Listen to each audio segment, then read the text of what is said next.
Well, that is gunfire you're hearing. That shocking video from Pleasant Grove. Rounds and rounds of fired off. That's not at a gun field. It's within the Pleasant Grove city limits, all with a child right there. And right now, Pleasant Grove police have identified and arrested one person in the video. Now they need your help identifying everybody else. And your reporter, Bria Chapman, on your side tonight after talking to the police chief and two city leaders about what can only be said is disturbing video, Bria. Yeah, Jonathan, disturbing is right. So I spoke to Chief Danny Reed and Counselor Kevin Dunn, who both say they were outraged and really honestly afraid when they saw this video. They tell me that this road where this happened is one of the busiest streets in the city, and they're grateful that there were no injuries.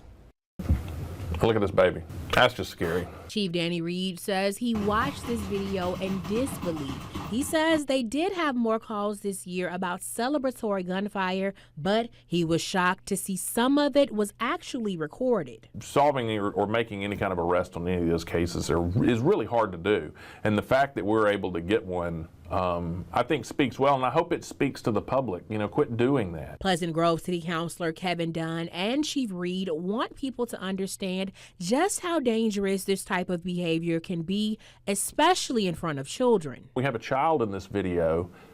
They're teaching the child again. It's a cycle. We stop teaching your kids that this is how you do this. That you don't celebrate by firing high-powered weapons in the air, into the ground, in a neighborhood. We're not at a gun range. What if someone would have gotten hit by a spent shell casing that caused them to recklessly put the firearm in the air and actually strike another person? Chief Reed says that gunfire actually struck a car on the passenger side, narrowly missing the driver. And Dunn, who has 18 years of law enforcement experience, says even how the gunfire is being exchanged amongst the group could have been deadly. You see where there was actually even crossfire that takes place, where you have one of them firing the weapon, and then to the right of him, the other gentleman is firing the weapon that's slightly behind him. In law enforcement, where we call that crossfire. So if he would have just so happened to step slightly to the right-hand side, he would have been injured.